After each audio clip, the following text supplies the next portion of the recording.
Does eating spicy food actually help you lose weight? What about not eating late at night or using apple cider vinegar? As a clinical pharmacist and certified health and nutrition coach, I researched every weight loss hack so that you don't have to. In this video, I'm going to reveal which ones are complete lies, which ones actually work, and then rank them so that you know which weight loss hacks will shed those pounds and have your body summer ready. So let's start with apple cider vinegar. The proponents of apple cider vinegar claim that it has numerous health benefits and that drinking a small amount or taking a supplement before meals helps curb your appetite and burn fat. Does this actually work? There's only ever been one study done looking at apple cider vinegar and weight loss. There were only 39 people in this study, and there is a lot of bias and poor study practices that it makes it really difficult to believe these results. Just to top it off, there's very little scientific support for these claims. That's coming from the Mayo Clinic. Apple cider vinegar isn't likely to be effective for weight loss. We'll put it at number 12 out of 13 weight loss hacks. Let's go on to the next one, eating spicy foods. Spicy foods contain capsaicin, which is said to rev up the body's fat burning mechanisms. They also say that it may interact with the hypothalamus and make you feel fuller sooner so that you don't end up eating as much food. Does it actually work? According to the Cleveland Clinic, research shows that people who eat more spicy foods are less likely to be overweight or obese. Then some studies also found that the people who ate the most spicy food had a greater risk of being obese. This is so confusing. So what do we do with conflicting information? If it's not possible to get enough data to support one side or the other, we kick it to the curb. It's not going to make that big of a difference. We're gonna rank this one again towards the bottom of the list at number 11. The next hack is pounding the water. It can do a couple of different things. It can help you feel more full, it keeps your body hydrated so that you can exercise easier, and it has been shown to speed up your metabolism if you drink cold water throughout the day. Does it actually work? It does, but it's not a magical serum. It is an important component when you use it as a part of your weight loss process. We do want all the benefits of water and everything that it can give us in the weight loss process. We're actually going to put it at number 5. Our next weight loss hack is not eating after 7 p.m. In the past, the belief was that if you eat late at night, your metabolism slows down and you end up storing more calories as fat. This belief hasn't really been supported as there's very little data and only one research study in mice. The stance today is that a calorie is a calorie, and if you eat more calories than you burn, you will store them as fat. There is a caveat to this though. Oftentimes late night eating is not just a snack. It becomes another meal or mindless or emotional eating. If this is the case, you are consuming more calories and likely will gain weight. Not eating after dinner, aside from a small snack, will help keep you from gaining and can aid in your weight loss journey. We're going to rank this at number 7. Our next hack is eliminating carbohydrates. This is not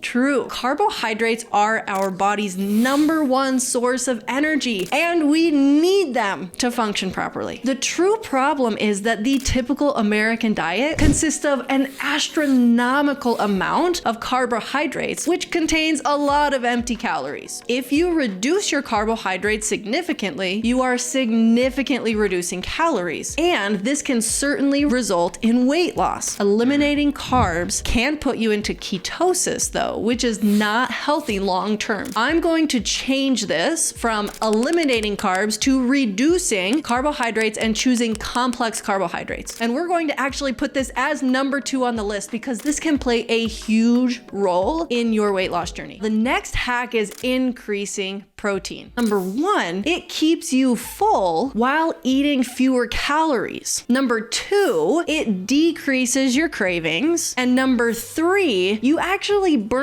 30% of the calories of the protein that you consume while your body breaks it down. And it is the second biggest focus in healthy weight loss, aside from being in a calorie deficit. So where is this going to go on the list? At number 1. Now the next hack hack is eating salads. Many people believe that if they want to lose, they can just eat salads and they'll start losing weight. But eating salads alone isn't going to allow you to eat fewer calories and not be hungry. Salads can also contain just as many calories as a standard dish if you aren't careful with the amount of dressings and toppings that you put on it. So veggies are important in weight loss, but eating salads alone is not an overly effective strategy. We're gonna put that down at the bottom of the list. The next hack is eating slowly or chewing more. Studies have shown that people who eat quickly tend to weigh more than those who don't. Fast eaters are up to 115% more likely than slow eaters to be obese. Your appetite and calorie intake is largely controlled by hormones. After a meal, your gut suppresses a hormone called ghrelin, which controls hunger while also releasing fullness hormones. These hormones tell your brain that you have eaten and reduces your appetite, making you feel full and helping you stop eating. This is an important process, but it takes about 20 minutes for this to happen. So you could have overeaten before your brain even has a chance to tell you that you're full. Slowing down gives your brain the time it needs to receive these signals and accurately tell you that it's had enough before you overeat. This can help in the weight loss process. So we're going to put it at number 8. The next hack is using a standing desk. In order to understand this concept, we need to understand a term called NEAT, non-exercise activity thermogenesis. All the movement that we do in a day that is not exercise is NEAT. That's eating, standing, thinking, talking. These activities require energy, so they burn calories throughout the day. Burning calories can play a role in weight loss. If we burn more calories standing than sitting, this can help you burn more calories in a day and help to put you in a deficit for weight loss. If you're more active throughout the day, you can actually burn more calories than you would doing an intense workout at the gym. This is an important hack. It's not the only thing that you can do though. Our next hack is never eating out. Typically when you eat out, you consume more calories than if you cook at home. These foods are usually made with higher calorie ingredients and served in very large portions. When you consume more calories, you gain weight. So the idea is that if you don't eat out, your calories will be lower and you should lose weight. But you don't have to completely avoid eating out to be able to lose weight. You just need to learn how to eat out in a healthy way and not overeat. We're going to put this on the list at number 6. Starving yourself. Do not do this. Many people believe that if you hardly eat, you won't gain weight. Your body will go into starvation or survival mode. And what this means is that instead of burning fat with super low calories, your body will begin to store it. If your body isn't getting enough food, and if it doesn't know how much it will get, and when it's going to get more, it will start to store food so that it will be able to keep you alive. When people say, I hardly eat anything, but I gain even when I look at a donut, there's actually some truth to that. Their body is holding on to the majority of what they eat and storing it as fat. Because this is so unhealthy and so detrimental, we are putting it at the very bottom of the list. Please don't starve yourself. 7 to 8 hours of sleep. Why does sleep matter so much? When we sleep, our bodies actually go through several processes to restore damage that was done to our bodies during the day. It revitalizes our organs, it regulates our hormones, and it provides the energy that we need for another day. When we don't get enough sleep, many things in our bodies begin to malfunction. And the ones affecting weight loss are that it messes up our hormones and specifically spikes our cortisol. It also decreases motivation and energy, it increases cravings, and causes poor decision making. When cortisol rises in your body, it tells your body to conserve energy in order to function during the day, which in turn causes your body to retain fat. I'm going to put sleep at number 4 on the list. Our final hack that we're going to cover is HIIT workouts. Is HIIT the best exercise for weight loss? HIIT stands for high intensity interval training. These workouts are a combination of short spurts of intense exercise followed by a shorter period of rest or low intensity exercise. The higher intensity intensity your exercise, the more overall calories and fat that you will burn. You may have heard that the fat burning zone during lower intensity exercise burns a greater portion of fat, but the reality is that high intensity exercise is still going to burn more calories in the same amount of time as low intensity exercise. Do you have to do HIIT workouts to lose weight? Absolutely not. There are thousands of ways to exercise to help you get to your goals. If you're looking for the biggest bang for your buck, HIIT workouts are a great option. So we are going to rank this at number 3. But you know what's even more important than knowing which hacks work and which ones don't? Knowing how to put all of the pieces together so that you can reach your weight loss goals and keep them forever. Click on this video to learn how to lose 40 pounds in 120 days and keep it off forever. I'll see you in the next one.